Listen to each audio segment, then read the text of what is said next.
Now, Russia's President Vladimir Putin has confirmed that a team of American negotiators are scheduled to arrive in Moscow next week for talks on ending the war in Ukraine. He said a controversial 28-point peace plan could form the basis for an agreement, but also claimed there was no point signing any kind of deal with the Ukrainian government because Russia regarded it as illegitimate. As I understand, they decided that all 28 points should be grouped into 4 separate components. We received all this information. In general, we agree that the US-backed peace plan can be used as a basis for future agreements. But it would be impolite on my part to speak about any final versions, because there are none. Ukrainian troops must withdraw from the territories they hold, and then the fighting can cease. If they don't leave, then we shall achieve this by armed means.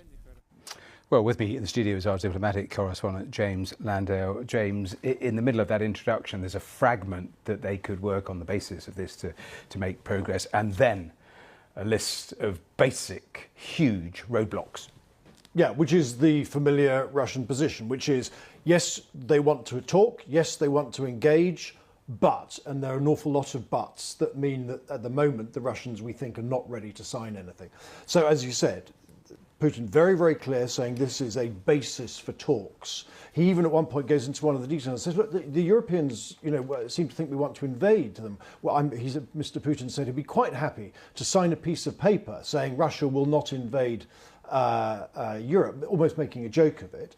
But then, as you said, we heard in that clip, very, very explicitly, but before anything can happen, Ukrainian troops must withdraw from those territories and only for the fighting to cease. And if they don't, then we will continue to achieve this by armed means. In other words, he is willing at the moment to carry on fighting. And secondly, as you pointed out, he still considers the Ukrainian government to be illegitimate. Therefore, he can't have any straightforward face-to-face negotiations, government to government.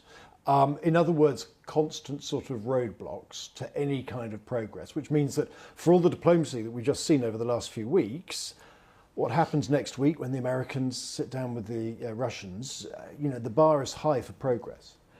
In terms of trying to make an assessment of where this goes, of course, we had seen in the last 7 days a huge amount of pressure on President Zelensky, even the suggestion that perhaps by the end of this week he would go to the US and sign some sort of deal. But you then get back to the absolute basics of what we heard today, which is trying to get Vladimir Putin on board.